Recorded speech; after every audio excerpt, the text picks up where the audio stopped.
Your Majesties, Your Royal Highnesses, distinguished members of the Norwegian Nobel Committee, citizens of America, and citizens of the world.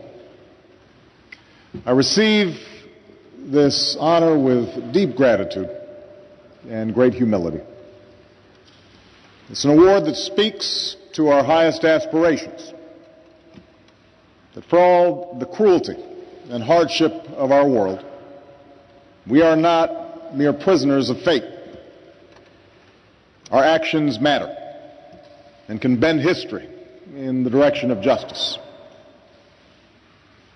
And yet I would be remiss if I did not acknowledge the considerable controversy that your generous decision has generated. In part, this is because I am at the beginning and not the end of my labors on the world stage. Compared to some of the giants of history who have received this prize, Schweitzer and King, Marshall and Mandela, my accomplishments are slight. And then there are the men and women around the world who've been jailed and beaten in the pursuit of justice. Those who toil in humanitarian organizations to relieve suffering. The unrecognized millions whose quiet acts of courage and compassion inspire even the most hardened cynics. I cannot argue with those who find these men and women, some known, some obscure to all but those they help, to be far more deserving of this honor than I. But perhaps the most profound issue surrounding my receipt of this prize is the fact that I am the Commander-in-Chief of a military, of a nation, in the midst of two wars. One of these wars is winding down. The other is a conflict that America did not seek, one in which we are joined by 42 other countries, including Norway, in an effort to defend ourselves and all nations from further attacks. Still, we are at war. And I'm responsible for the deployment of thousands of young Americans to battle in a distant land. And some will kill, and some will be killed. And so I come here with an acute sense of the costs of armed conflict, filled with difficult questions about the relationship between war and peace and our effort to replace one with the other. Now, these questions are not new. War in one form or another appeared with the first man. At the dawn of history, its morality was not questioned. It was simply a fact, like drought or disease. The manner in which tribes and then civilizations sought power and settled their differences.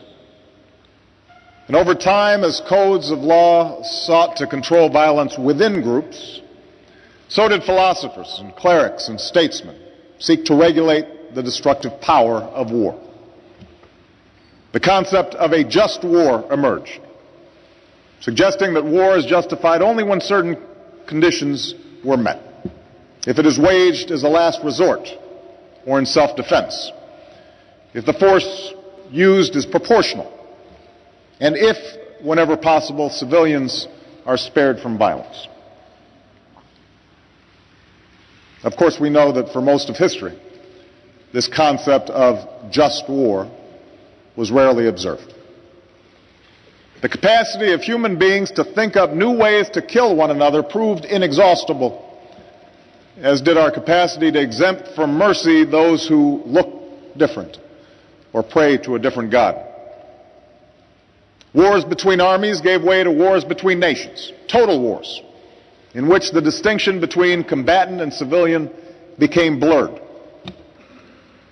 In the span of 30 years, such carnage would twice engulf this continent. And while it's hard to conceive of a cause more just than the defeat of the Third Reich and the Axis powers, World War II was a conflict in which the total number of civilians who died exceeded the number of soldiers who perished.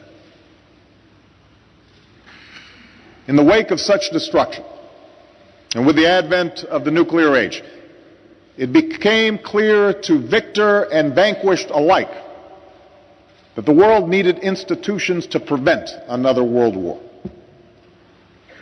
And so, a quarter century after the United States Senate rejected the League of Nations, an idea for which Woodrow Wilson received this prize, America led the world in constructing an architecture to keep the peace, a Marshall Plan and a United Nations, mechanisms to govern the waging of war, treaties to protect human rights, prevent genocide, restrict the most dangerous weapons.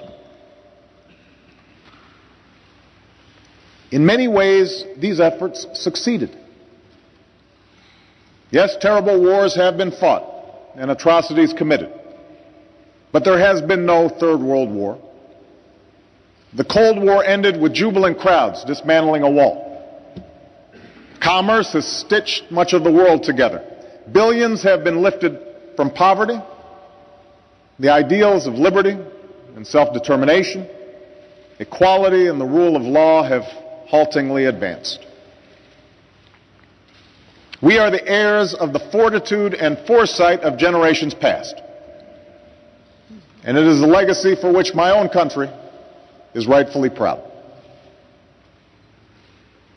And yet, a decade into a new century, this old architecture is buckling under the weight of new threats.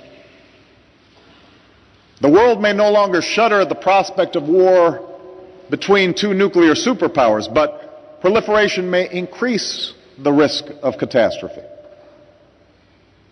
Terrorism has long been a tactic, but modern technology allows a few small men with outsized rage to murder innocents on a horrific scale. Moreover, wars between nations have increasingly given way to wars within nations. The resurgence of ethnic or sectarian conflicts, the growth of secessionist movements, insurgencies, and failed states. All these things have increasingly trapped civilians in unending chaos. In today's wars, many more civilians are killed than soldiers. The seeds of future conflict are sown. Economies are wrecked, civil societies torn asunder, refugees amassed, children scarred. I do not bring with me today a definitive solution to the problems of war.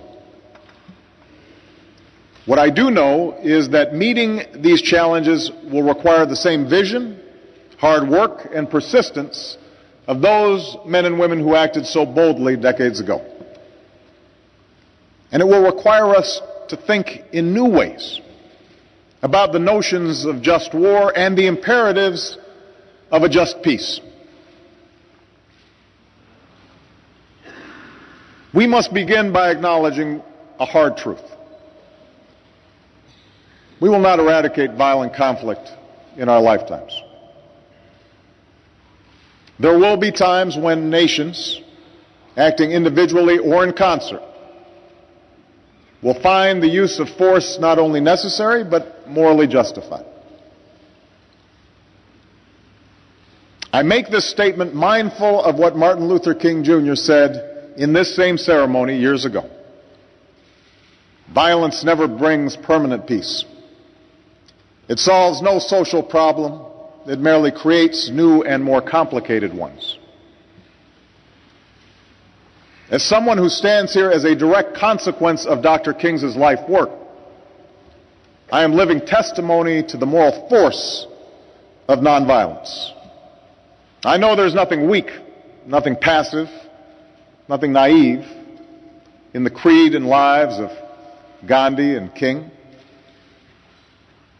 But as a head of state, sworn to protect and defend my nation, I cannot be guided by their examples alone. I face the world as it is and cannot stand idle in the face of threats to the American people. For make no mistake, evil does exist in the world. A nonviolent movement could not have halted Hitler's armies. Negotiations cannot convince Al-Qaeda's leaders to lay down their arms. To say that force may sometimes be necessary is not a call to cynicism, it is a recognition of history, the imperfections of man, and the limits of reason. I raise this point. I begin with this point because in many countries there is a deep ambivalence about military action today, no matter what the cause.